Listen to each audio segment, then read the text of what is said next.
want to welcome everybody this afternoon. Thank you for coming. We have a panel discussion today on everything you want to know about housing options and home care. And these lovely ladies are going to answer all your questions and tell you a little bit about what they do and where they're from. So I just want to thank you all for coming and welcome. And ladies, it's all yours. Thank you. Thank you. So my name is Teresa Campbell. I am a professional and clinical liaison with Compassionate Care Hospice. I'm Gabriella Harvey. I'm the Director of Social Services and Admissions at Timothy Daniel House. And my name is Wendy Nolman. I'm one of 2 sales and marketing directors over at the residence at Valley Farm in Ashland. I'm Lauren Schiffman. I'm the Director of Marketing and Communications for Right at Home. We are based in Westboro and serve 39 communities in eastern Worcester County. So the point of the presentation today is just to share with you some information about different care and living and care options that maybe you're interested in finding out about but don't want to call and get on a mailing list or have someone hounding you all the time. So we just wanted to share a little bit of information with you today. There'll be plenty of time for questions and answers. There's a gentleman supposed to be joining us who may or may not be here in a minute who can speak to the Veterans Benefit of Aid and Attendance if anybody is eligible for that. If he doesn't show up, I've worked with him for years and I know a little bit about it. I can share some information with you and then just sort of refer you to Jake after we meet together. So why don't we start with Lauren? She's sort of the beginning of the spectrum.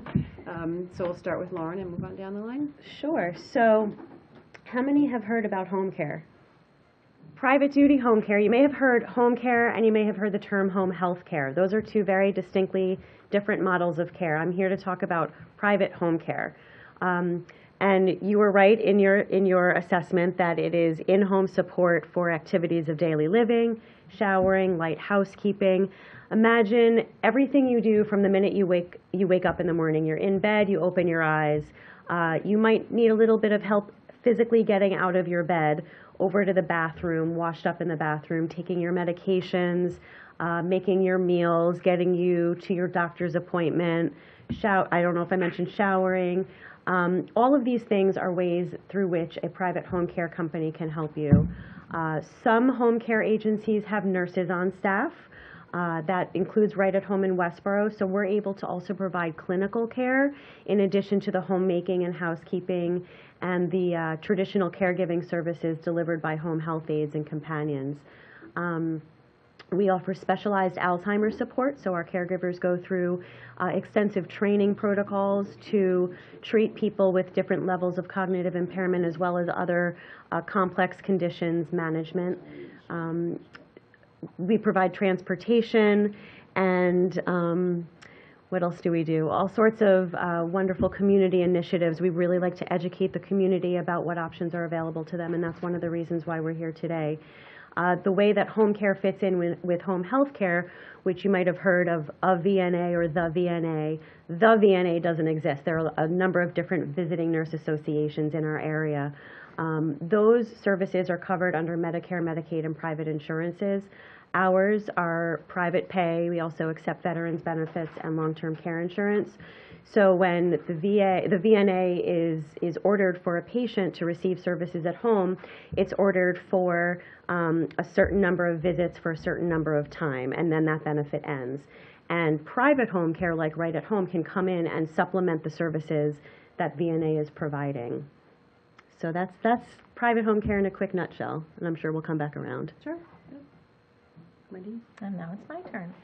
So I'm here representing the residents at Valley Farm. We are an assisted, or I should say really an independent assisted memory care community in Ashland.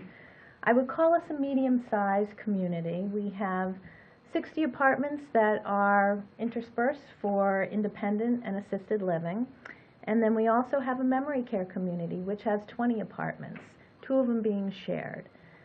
We're probably best known for our, I guess, culinary program, in that what we try to emphasize is a holistic well-being approach to the care of our residents. And so our food is really something, it's all organic. We use natural ingredients, a farm-to-table approach, and then our dining reflects that as well. Our dining room is open from 7 a.m. to 7 p.m. every day. We have what's called anytime dining. So our residents can come down at any time and have their breakfast, lunch, or dinner. They get to choose off of a full menu of items. Over 60 items are on the menu, and that changes seasonally. And they're able to have a much more relaxed lifestyle. They're not beholden to coming down for a breakfast at a certain time or meal time and then having to sit with whoever they're told to sit with. It's much more relaxed. It's much more conducive to what your natural lifestyle was maybe before you moved into a senior living community. So our levels of care on the independent and assisted side really has to do with how much help is required for your activities of daily living. And you mentioned a number of those, dressing, bathing, ambulation. Those would be activities of daily living. And you're really, if you come into our community, you're not necessarily going to know who may be independent or who may be assisted. It's really up to the care plan and the assessment that our nurse provides in the beginning when a resident comes in. But you can stay in your apartment and you can age in place in our community, and it's really just the level of care that's provided at the time. We also provide a structured environment, somewhat structured environment, with the activities and that we provide to our residents during the day. It's all based again on a holistic well-being approach, and the services and activities that we provide are things that help people stay independent and stay active and social. Activities that we provide during the day would be things like chair or standing tide shake.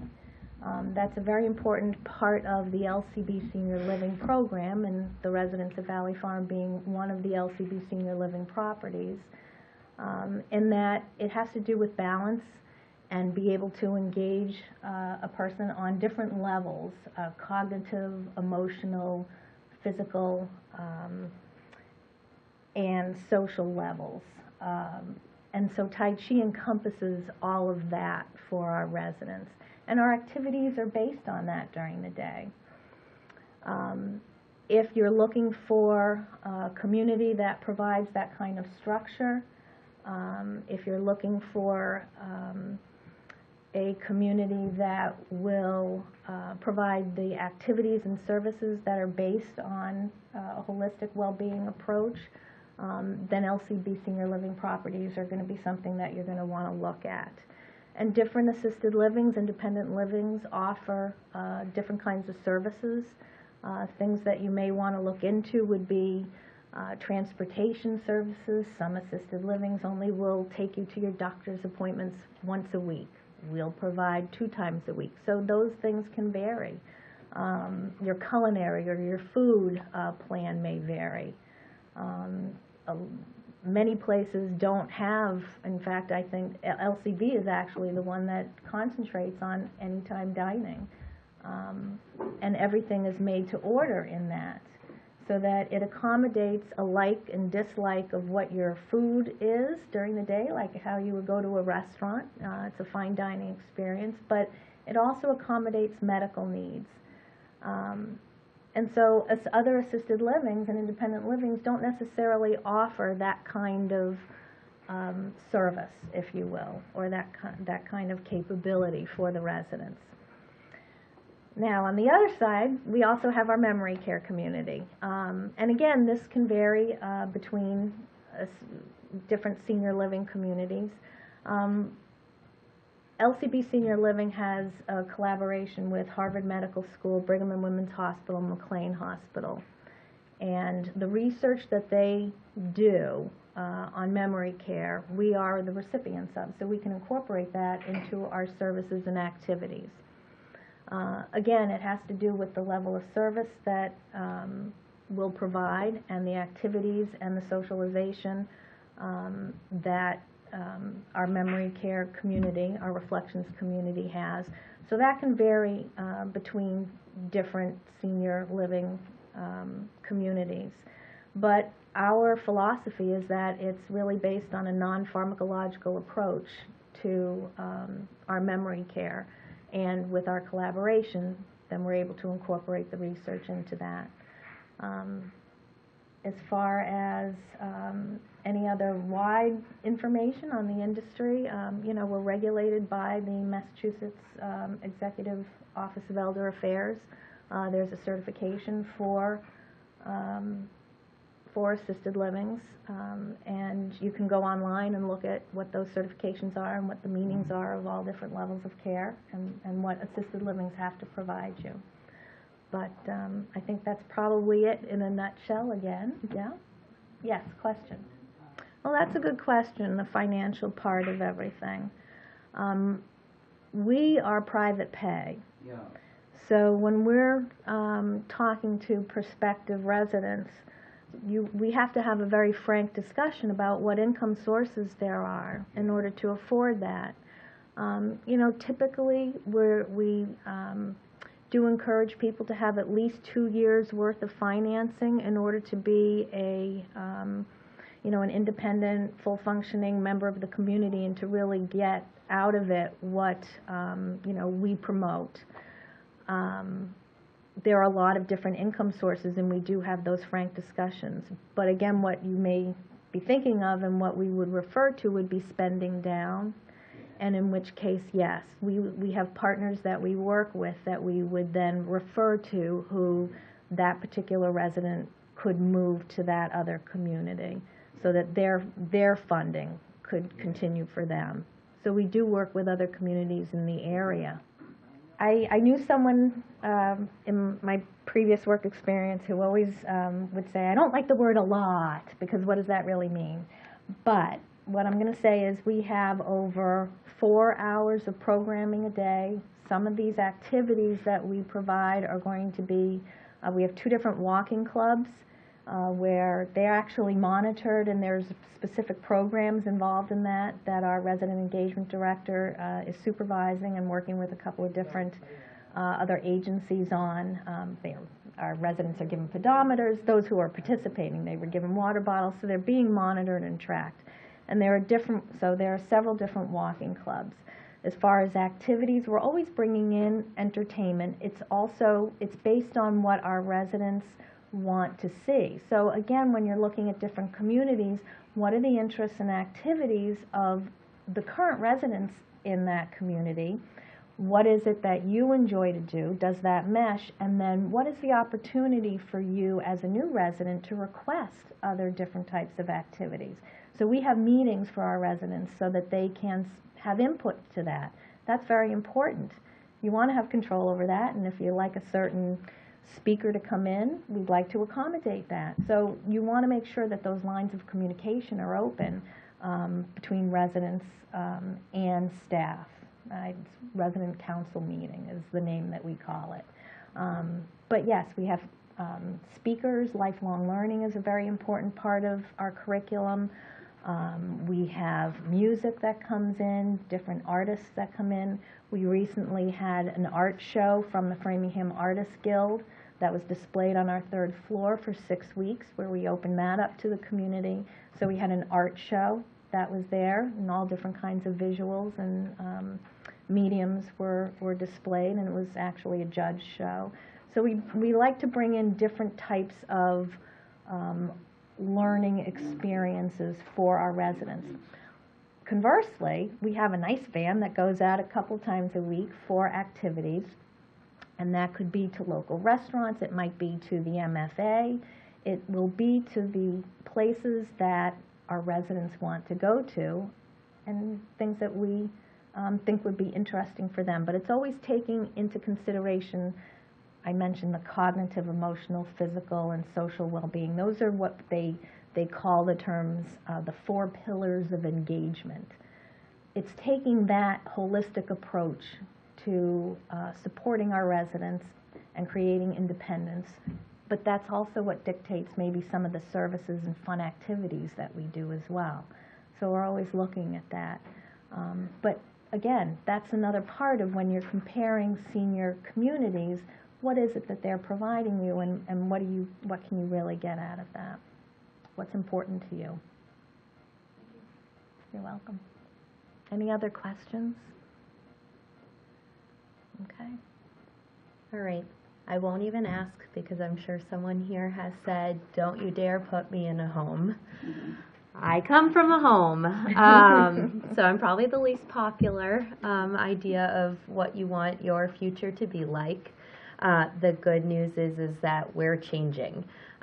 So we do offer long-term care. Typically that's for individuals who require extensive help with, we call it ADLs, activities of daily living, need help with bathing, grooming, dressing, eating. We also have people who have more complex medical histories who may require a nurse 24/7. So we are staffed 24 hours a day with a nurse or several nurses, but one assigned to you who would be responsible for your care. That's the long-term side of things. I'll talk about short-term and then what they both encompass as well. So a lot of nursing homes are now moving towards short-term rehab care. That means we want to get you back in the community. We don't want to keep you in our facility long-term unless you require those services. And that's a decision you make, not us. So for the short-term, typically people end up with us not because they want to, which I recognize, but often it's a short-term illness or an injury. They go to the hospital. They're there for about 3 days typically or more. And after that, Medicare would recommend that you come to our facility to receive rehab services.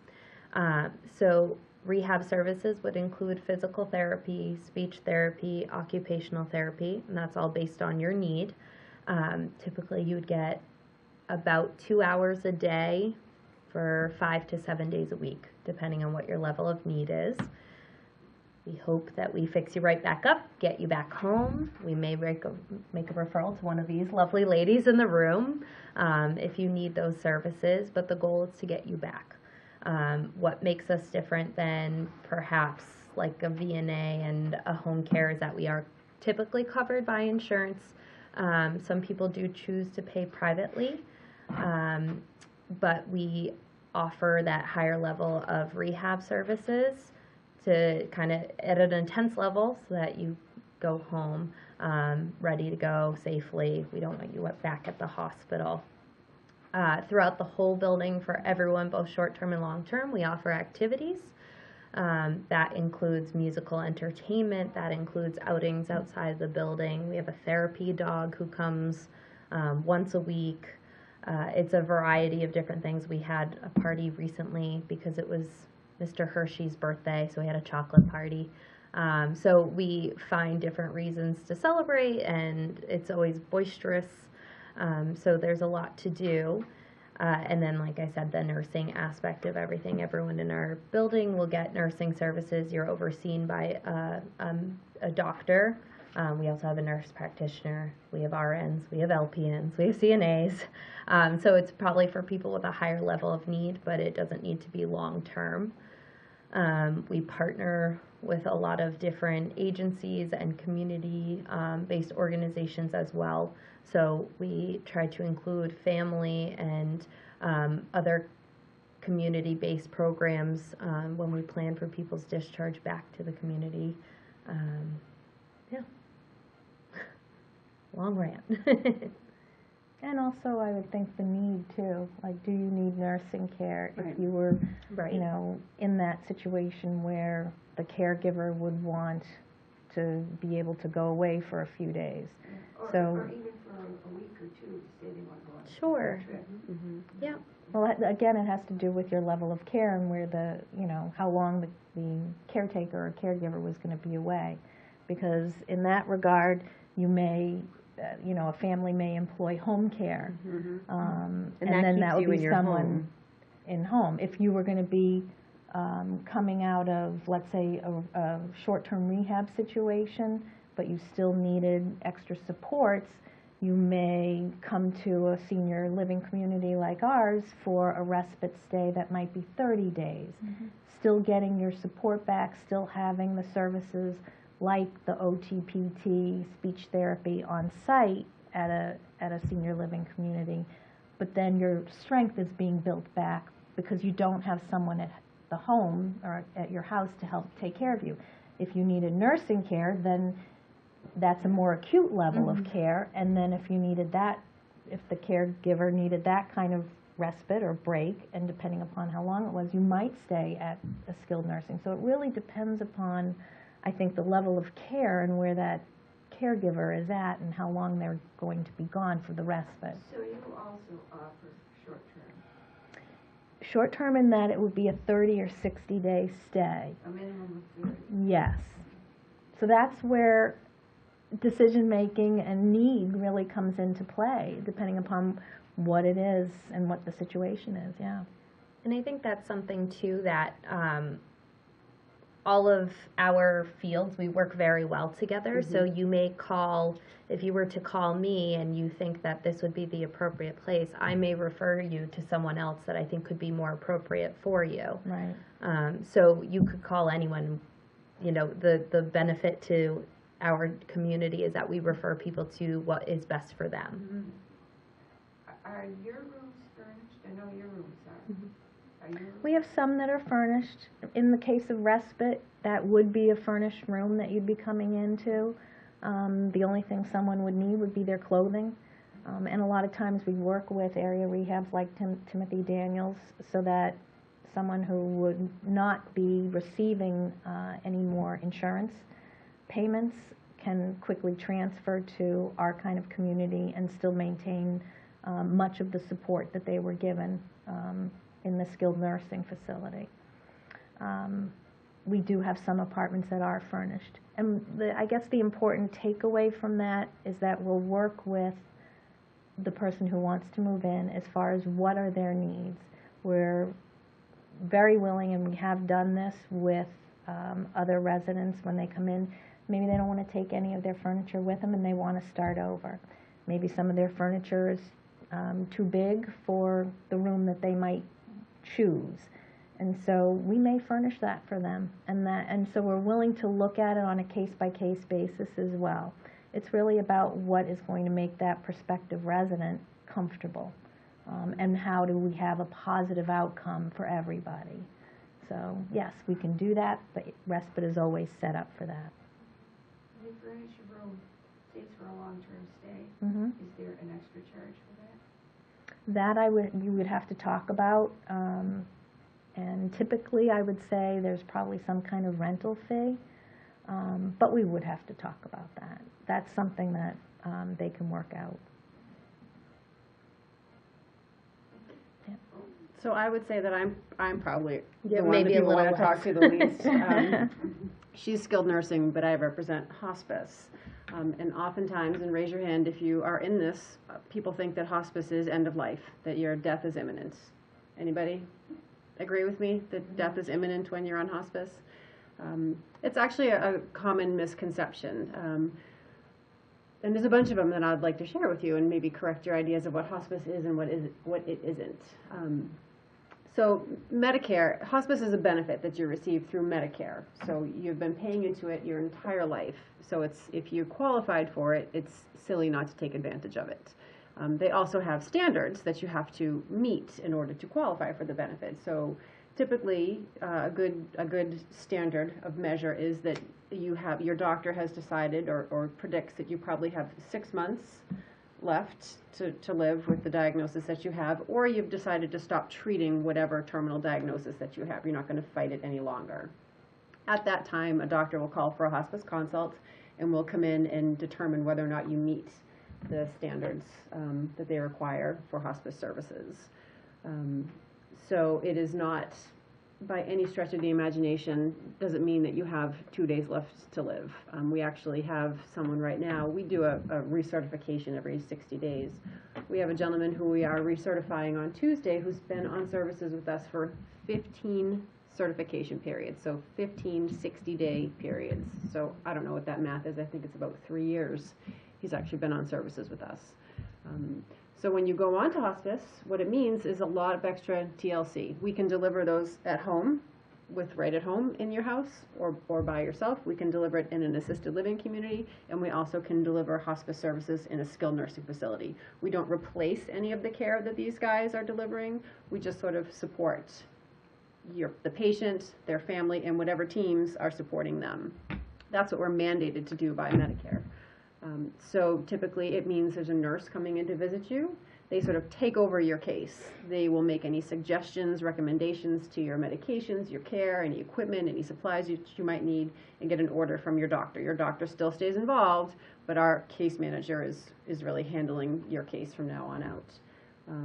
There is a home health aide that will come in addition to anything that you might hire privately, that will come in for another hour to an hour and a half, 5 days a week to support you, whether it's helping clean up around the house a little bit, helping with activities of daily living, or if it's a hand massage, or taking you outside, or whatever it is to enhance the quality of your life. We also provide a social worker and a chaplain and a veterans liaison. Again, all there to support you and your family as you're moving through this process. A lot of times folks at end of life have some things they want to talk about, they want to unload spiritually, emotionally, and that team is there to hold your hand and walk you through that process. The veterans liaison that we have does that specifically for veterans. Anybody a veteran in the room? So what we have found is that veterans hold things very close to the vest, and I don't mean to generalize, but typically they won't share things with family or friends, but they will share with another veteran. And if they've seen or experienced things throughout their life that they feel the need to unload, that's what our veterans liaison is there for. So again, by no means end of life. Well, it is end of life, but not the very, very end. We've got someone on services, as I said, up to 3 years. Sometimes people think hospice is expensive, that it's only for folks that can afford it, when it absolutely is not the case. It's, again, a benefit that's provided to you through Medicare. So while you're not paying out of pocket for it now, you did before. So take advantage. Don't let the hospice words scare you. Take advantage of the benefit that is offered to you. How many folks think you have to leave your home or wherever you're living to receive hospice services? No, correct. It's not. You do not have to leave your home. You could stay right where you are. We come to you, again, to support home health care that you have in place, or home care that you have in place if you're in assisted living or a nursing home. I've had folks in nursing homes say, do I have to move out of this room? You stay right where you are. Our goal is to keep you as comfortable and as peaceful as possible through the natural process that your body is going through. What are some of the other? That it's only for the elderly, which is also not the case. Unfortunately, we have some folks on services who are not elderly. That Medicare might not be the payer source for them in that case, but it doesn't mean that they can't access hospice services. Some people think that you have to have either cancer or AIDS to access the hospice benefit, when that's not the case at all. It's a terminal diagnosis. Cancer is, I think, 50% maybe of the hospice cases that we see, but it's ALS, it's congestive heart failure, it's late effects from strokes that you may have had years ago. And there's a sort of a blanket diagnosis of moderate malnutrition. So if someone doesn't have a terminal diagnosis, but they're just sort of failing, they're not eating as much, they're losing a lot of weight, we can get them onto services with the diagnosis of moderate malnutrition. So it doesn't mean cancer or AIDS are not the only two ways to access the hospice benefit. And then a lot of people think that hospice services are over upon death. When someone dies, that's it, we go away, when that is not the case either. Hospice stays with the family of a hospice patient for up to 13 months after the patient passes. Understanding that there's a lot of needs that come up, a lot of resources folks don't know how to access, so we provide those supports through face-to-face meetings, telephone conversations, just check-ins for the first year, 13 months after a patient passes, to make sure that the family is doing okay. Doesn't mean you have to use that benefit, but it's there for you if you want it. So those are some of the common misconceptions about hospice. Does anyone have any questions for me? It completely depends on what the patient's needs are. It can be a quick visit where the nurse will come in and take vital signs, have a little conversation, see how you're doing, check any wounds that you might have. So I'm going to say at least a half an hour.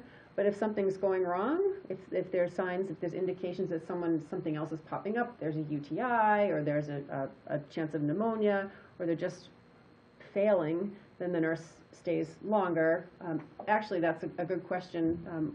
When that happens with our program, when someone starts to transition or they're actively dying, we're there every day. It's not just twice a week. The nurse will be there every day, as well as the home health aide.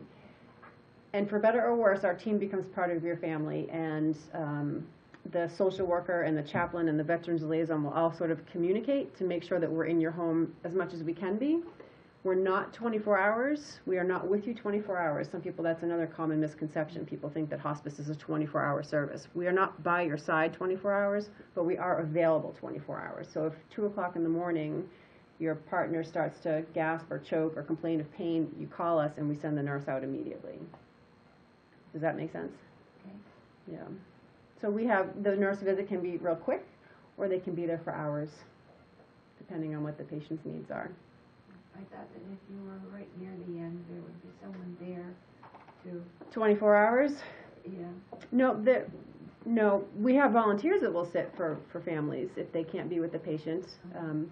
And we encourage the patient's family to take on as much of the care as they want to as well. We're not saying that no one else can do anything besides us. It's a whole team approach. So we're not there 24 hours as someone is passing. We would be there more. Our nurses are all trained in hospice care, and they know sort of what indicators to look for. There are certain things that a body does as it's transitioning and actively dying, and those our nurses can very well identify when that's happening. They can't tell you when someone's going to pass specifically, but they can sort of let you know, it's probably going to be in the next couple of days, and they're not always right at that. We had one patient who was sitting up in a chair last Friday, talking, having a conversation, having a snack with the aide, and they died on Saturday.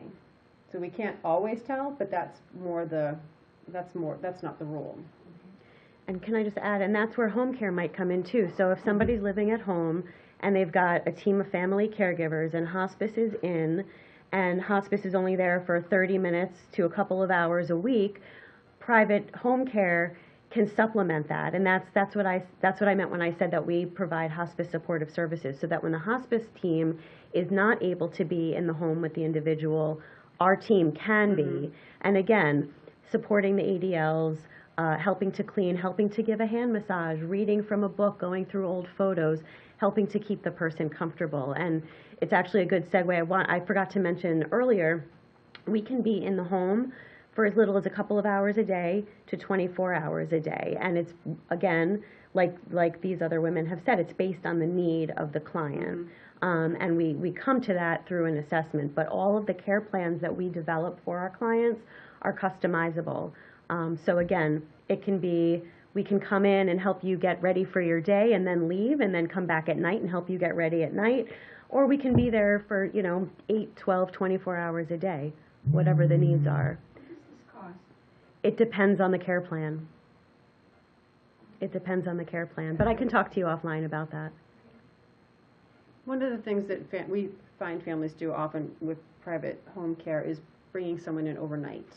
If a son or a daughter or a sibling doesn't want to be, it's very important for the caretaker to take care of themselves as well. And if a spouse of someone who's ill is up 3 times in the middle of the night taking care of their spouse who's in pain, that's debilitating for the well individual. They're exhausted, they're emotionally distraught. So sometimes just having care in overnight is a wonderful resource for folks, and that's where someone like Right at Home would come in and take care of those bathroom needs overnight, any sort of medication that needs to be given overnight, just sitting with, a lot of times at the end of life, folks don't sleep the same sleep pattern, so they might be up and thinking and spinning webs, and someone can just sit with them and hold their hand or sing songs or whatever it is. Right, really be a comfort to them. Yeah. We can make recommendations. If someone is at home and it's taking a toll on the rest of the family, or they have a spouse or a caregiver that's not 100% well, we can certainly make recommendations as to where they might go, but we don't require that they leave their home at all. So I'm going to switch hats right now. The gentleman that was supposed to come here and speak to you about the Veterans Benefit of Aid and Attendance, I think just let me know he's not going to make it after all. But for any of you who are veterans or who might know a veteran, this is a really phenomenal benefit that is not very well known. It's called the Veterans Benefit of Aid and Attendance. And there are certain service requirements. You had to be active duty for 90 days, and one of those days during a war. Doesn't mean you had to be boots on the ground anywhere. You just had to be active duty if it was behind a desk in DC, wherever it was. Honorably discharged. And over 65 at this point. That might change. If you meet those requirements, there's another financial piece where your care needs, the cost of your care needs to exceed your income. So very easy to do with home care. Sometimes gets expensive if you're hiring someone to come in a couple hours a week, a couple hours a day for a week at a time for a month. That adds up. Sure. Assisted living, the whole cost of assisted living counts towards your expenses, and skilled nursing is obviously very expensive. If insurance isn't paying for it out of pocket, it can be anywhere from $250 to $400 a day sometimes. So the Veterans Benefit of Aid and Attendance is huge benefit for that. If you meet those qualifications, it's I think it's $1,100 for a widow, $1,700 for a veteran, and $2,400 for a couple. Don't quote me on the exact amounts, but it's in that ballpark. It's a tedious application, and it takes a while to have it approved, but it's retroactive to the date that you apply. So that being said, Jake Lowry is the gentleman who is going to come here and speak to that. He's a financial planner, but this is his pay it back. He does this for free with veterans. He'll help you. He'll tell you, first of all, if you're qualified, if he thinks you're going to qualify, and then if he thinks you're going to qualify, he'll help you through the application process. What's nice about Jake is where it does take a long time to get the application approved, if you don't hear within a couple of months, say 8 weeks or so, he'll call your state rep and say, listen, I've got a veteran here that really needs this money, let's move it along, and he sort of expedites the process. There are other people out there that do this as well. Jake's just the guy that I work with. So if anyone is interested or knows of anyone who might benefit from this, I'd be happy to share his contact information after we're done. It's called the Veterans Benefit of Aid and Attendance. The other person who might be able to help you is the veterans agent in town. Who's that? I don't know who it is, to be honest with you. I apologize. I remember last week we checked with you. Oh, is it Sarah Bateman? Is Yes. that Sarah Bateman is the woman's name? I can get her contact information for you as well. Yeah. But a great resource for you. So any other questions about private home care, assisted living, skilled nursing, hospice, or veterans benefit? Is this be the same in other states as well as Massachusetts, let's say New Hampshire? No, New Hampshire has different regulations as far as assisted living goes. In assisted living in New Hampshire, they're more of a medical model. Here, assisted living is primarily social. I'm not sure what regulations are different in New Hampshire for skilled nursing. Massachusetts tends to heavily regulate things, and I think New Hampshire takes a little bit of a step back, so I can't fully speak to it, but I'd imagine we're a little more regulated. Yeah. But So our social workers and chaplains all have we have a foundation. When people make donations after someone passes, that money goes to the social workers and the chaplains. They all get a gift card, and if they're going to visit your mom and they know she's always loved a little crocheted handbag, and they see when they pick it up, they don't have to ask permission. They just do it. We have one of our social workers arranged a dinner between a husband and a wife who, one was in a skilled nursing, one was in assisted living, and it was their anniversary. They hadn't seen each other for months. They made arrangements for the wife to come to the skilled nursing and had a lobster dinner, probably their last anniversary celebration. So those are the types of things just to enhance the quality of life. Our veterans liaison is phenomenal in doing that for folks. We do a little presentation, a ceremony, pinning a flag, a plaque. He'll tell stories about soldiers who haven't spoken in months, but when they hear the Marine anthem, will start humming along. And families are just astounded because they haven't had any sort of response from their loved ones for months, and here they are. It's really amazing, and it's a wonderful benefit that if people can have the opportunity to access, that they should. You know, if I could, I wanted to just jump back to your question on the regulations with different states, but it made me think about the different requirements and what different assisted livings actually offer in Massachusetts too, because there are different levels of medication administration that you can that different assisted livings have, and those are certifications that they have to get through the state as well. So there are two different programs. One is LMA, which is Limited Medication Administration, and that basically means that the nurse can give the medication, touch the medication, and make sure that the resident/patient takes it. The other is SAM, and that's more typical of assisted livings. They all have the SAM, which is Self-Administered Medication Administration. Now that means that the resident themselves is the only one that can touch the medication, and they have to be able to feed it to themselves or take it themselves. The aides can't touch it. They may remind, but that's about it. That, again, is going to dictate where you may want to stay in the community based upon what your medical need would be at the time. So if you need someone to come in and actually monitor that and actually give you that medication, you're going to want a community that offers LMA. If that's not necessarily important, or you don't see that coming down the road, then that SAM program would be okay. But a lot of times, and in our community, we do have the LMA program, and that can be employed on the traditional side and not just in our memory care. So again, it speaks to what the different services and offerings are in each senior community as far as what you think you're going to need or where you're at the time. Any other questions? Well, thank you all so much for your time. I appreciate it. Thank And if there's anything you want to ask any of us sort of off to the side, we'll be hanging around for a little bit. And there's pastries in the back. Help yourself. Or I have to take them home. Well, no, actually, I leave them out there for you. Thank you. Thank you very much.